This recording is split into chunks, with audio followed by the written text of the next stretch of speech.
This is Pete Feenstra on Sunday the 30th of October for GetReadyToRock.com, talking to the singer-songwriter, blue-collar rocker, Mr. Willie Nile from Buffalo, New York. Hello, is that right? Yeah, New York City now, but Buffalo. And originally live at the Boom Boom Club, first time you've ever played here, third time you've toured the UK, Willie? Third tour in the UK with the band, yeah. Doing absolutely great. It's great to have you here. We should straight away talk about the record. It's called The Innocent Ones. Yeah.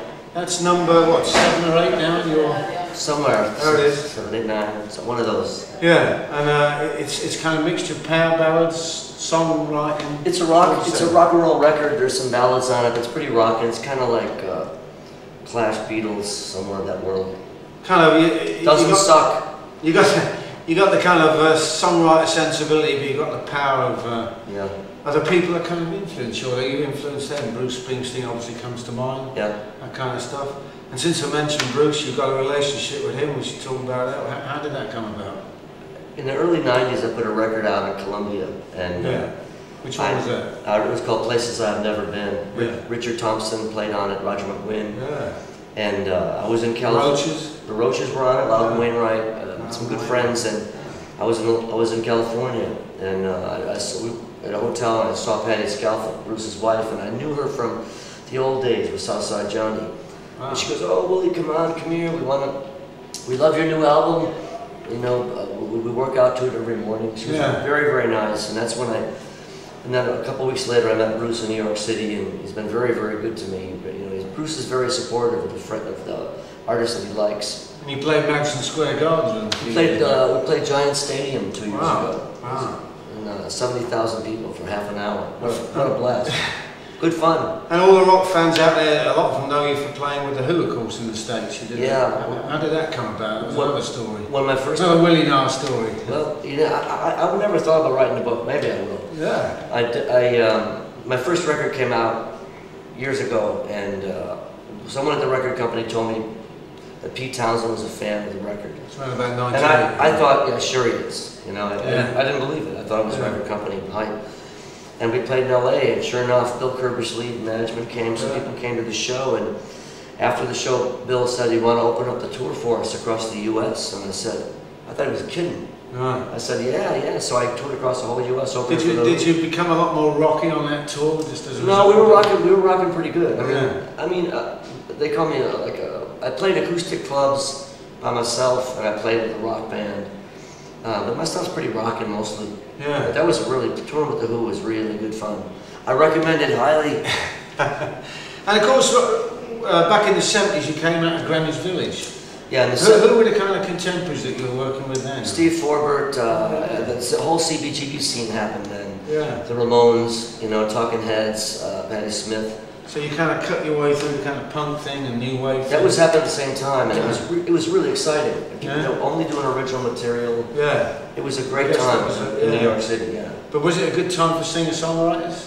Well, it was an okay time. It was better for rock bands. You know, Yeah. but it was just a good time. It was a very fertile time in the city. Yeah. CBGBs was happening, and the folk scene. It was people. We were lucky. It was a good time. It's not always like that, but that was a good time. But your music, for those people that don't know it seems to start with the emphasis squarely on songwriting, but then you kind of build it and you have this kind of power. For me, it's about the songs. You know, I'm not here to be like an American Idol.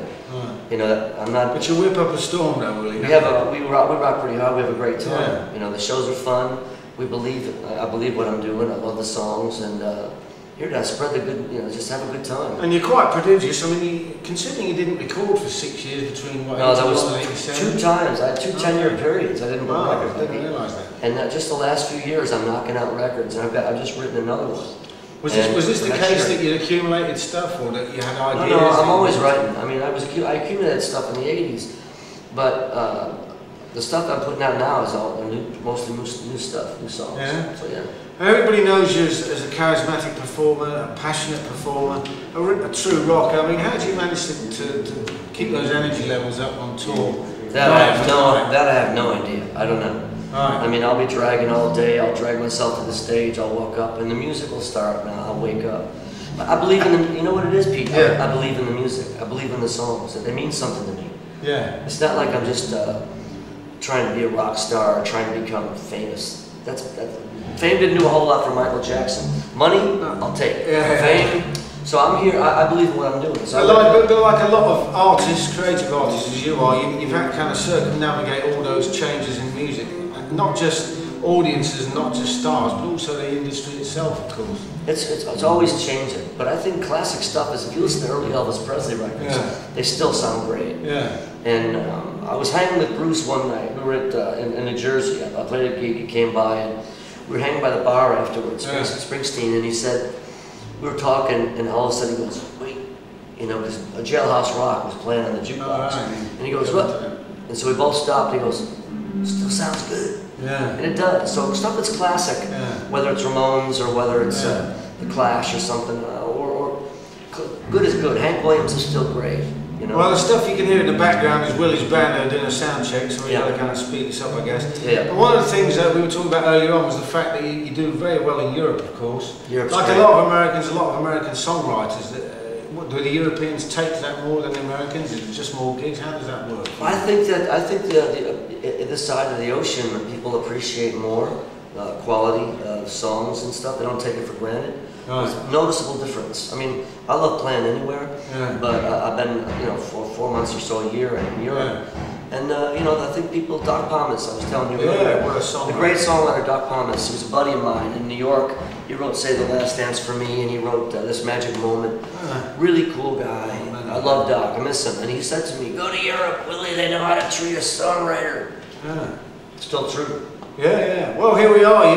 We brought you to Sutton finally. I think you're in the middle of the tour. It's been going really, really good, I think. Well, It's interesting because they've got a bunch of Americana fans, a bunch of rock fans, and a whole bunch of people that are drawn to your music, which is why we're here talking to you. And we played a blues club the other night in outside of Manchester. It's a blues club, and we were rocking strong, and they loved it. So well, music's fun. It's accessible. I said it earlier on. Here it is again. The Innocent Ones. What label is it on? It's on Riverhouse Records. But what's your website? People can check it out. Thanks, Pete. Yeah, it's WillieNile.com. WillieNile.com. If you go there, there's video clips of the band playing different parts of the world. Springsteen, I wanted to have Bruce join me for a song a few months back. Yeah, WillieNile.com. Go take a peek. We're having a good time.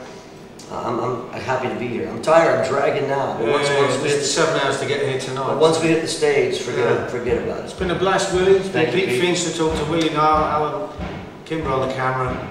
GetReadyToRock.com. Good evening.